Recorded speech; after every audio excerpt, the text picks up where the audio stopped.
Luis Bonaparte, a consecuencia de la Tercera Revolución Burguesa de 1848, llegó a ser el segundo emperador de los franceses. Este hombre fue muy visionario. Reconstruyó la ciudad de París, le suministró agua potable, alineó las calles y las banquetas de lo que ahora conocemos como Montmartre. Se construyó el edificio del Opéra y la construcción de hierro y cristal del mercado de Les Halles. Napoleón III y su esposa Eugenia de Montijo le dieron a Francia y sobre todo a París un nuevo aire. En este segundo imperio, el arte jugaba un papel destacado y brillante. Había escritores que inmortalizaron la sociedad burguesa como Gustave Flaubert y Émile Zola. Los teatros montaban obras de Victorien Sardou y Alexandre Dumas. La distracción de la burguesía eran las operetas de Jacques Offenbach, el ballet, el teatro y los paseos al aire libre. En París, la arquitectura era decorada con influencias del barroco. París no solo era la ciudad luz, también era la ciudad del color. Muchos pintores plasmaron en sus lienzos el reflejo colorido de la burguesía, con una paleta de colores vivos y brillantes que provocaban agradables sensaciones. La Academia de Bellas Artes organizaba cada año una exposición denominada El Salón.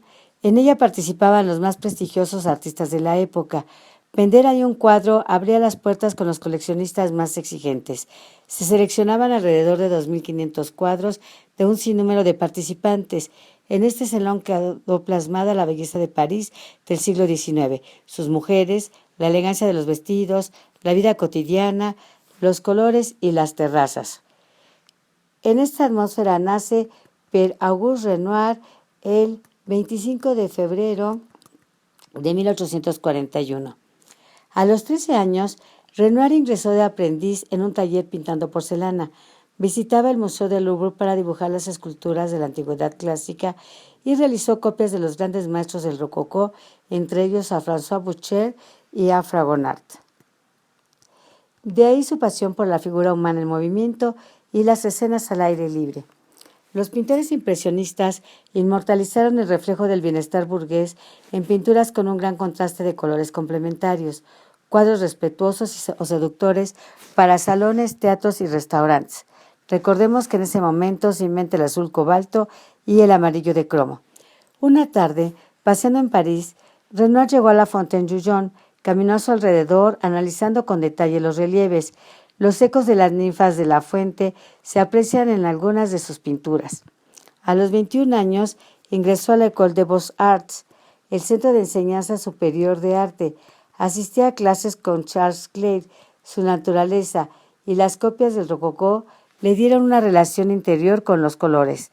En 1863, los impresionistas vieron en el Salón de los Rechazados el cuadro de Monet, La comida en la hierba, actualmente en París, en el Musée d'Orsay, pintado con colores muy tenues.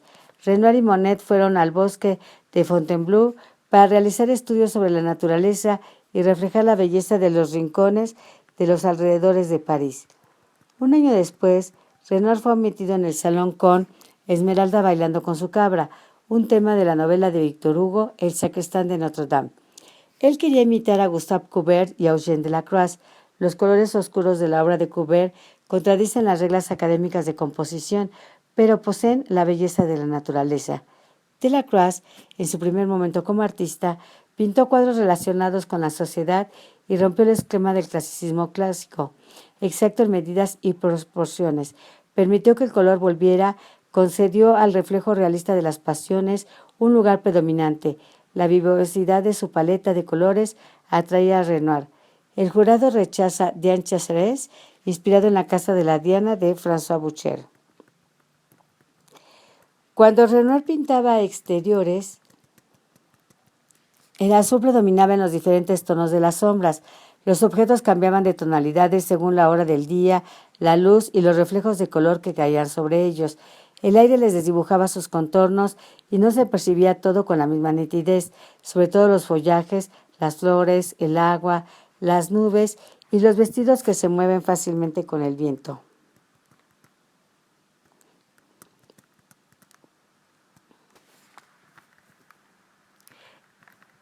En las texturas de las sombrillas, la luz y el color se reflejaban de manera caprichosa.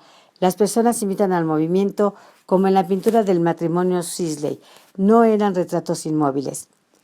Realmente se considera Alice con sombrilla la primera obra maestra de Renoir. Se conoció públicamente en el Salón en 1868. En esta pintura parece que la joven, con su vestido vaporoso, emerge de la penumbra. La sombrilla se confunde con la oscuridad del fondo, distinguiéndose solo gracias a algunos reflejos que emite. Esta, ligeramente inclinada hacia la derecha, permite al espectador entrar al cuadro y bajar la vista hacia la luminosidad y las transparencias de la tela. Una banda negra de terciopelo corta la verticalidad del vestido, pero al mismo tiempo lleva la mirada del espectador hacia abajo, en un movimiento envolvente de izquierda y derecha. Las tonalidades no son tan coloridas como en otras pinturas de Renoir, casi es una obra bicromática. La misma modelo posó para la odalisca, un trabajo pleno de efectos de la pintura y el colorido oriental, muy en boga debido a la colonización de África y la influencia de Delacroix con las argelinas. Una vez se nos acabó a todos el negro y nació el impresionismo. Pierre-Auguste Renoir.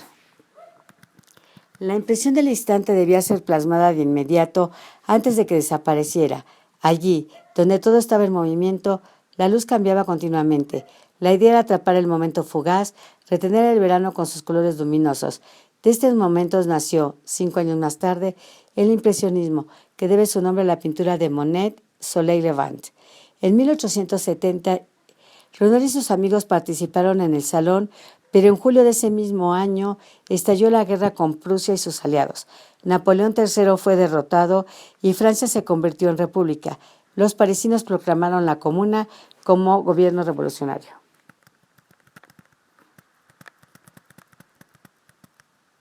Parisinas en traje argelino también fue rechazado. La década posterior a la caída de Napoleón III fueron los años dorados del impresionismo. Renoir, entre 1872 y 1883, estaba en la cúspide de su creatividad artística. En ese año, una grave crisis económica azotó el país y llevó al negocio del arte a una situación delicada. Los pintores formaron una Société Anonyme Coopérative y en el Boulevard de Les Capucines abrieron su exposición. Louis Leroy, en el periódico Charivari, la denominó horripilante exposición.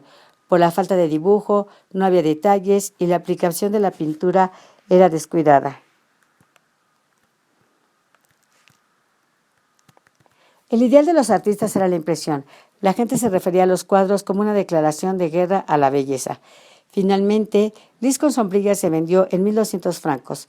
Renoir presentó más de 20 pinturas al Salón, entre ellas La Mecedora y Le Moulin de la Galette. Al año siguiente, Renoir envió Taza de chocolate, el cual fue aceptado, y en 1879 presentó el retrato de la señora Charpentier y sus hijos, lo que le dio el reconocimiento público. Ese mismo año visitó Venecia, cuya luz y agua le encantaron. En Roma le impresionaron los frescos de Rafael y en Nápoles las delicadas pinturas murales de las casas de Pompeya. En Sicilia hizo un retrato de Richard Wagner. En la 6ª exposición del grupo de artistas independientes, realistas e impresionistas, expuso La comida de los remeros y Vistas de Venecia. También pintó en Guernsey, la isla inglesa del Canal de la Mancha, y en invierno viajó con Monet a Génova y a la costa de la Provence, al Stac, para ver a Cézanne. Desde entonces salía de París a la costa de la Normandía o de Bretaña, o a la Côte d'Azur y a Essoyes, en Borgoña, donde contrajo matrimonio en 1890 con Aline Cherigot. Una de sus principales obras la realizó en el Le Moulin de la Galette, una terraza con 2 molinos de viento y un jardín iluminado, obra que inmortaliza el París del siglo XIX. Desafortunadamente, Renoir fue víctima de la artritis y falleció en 1919.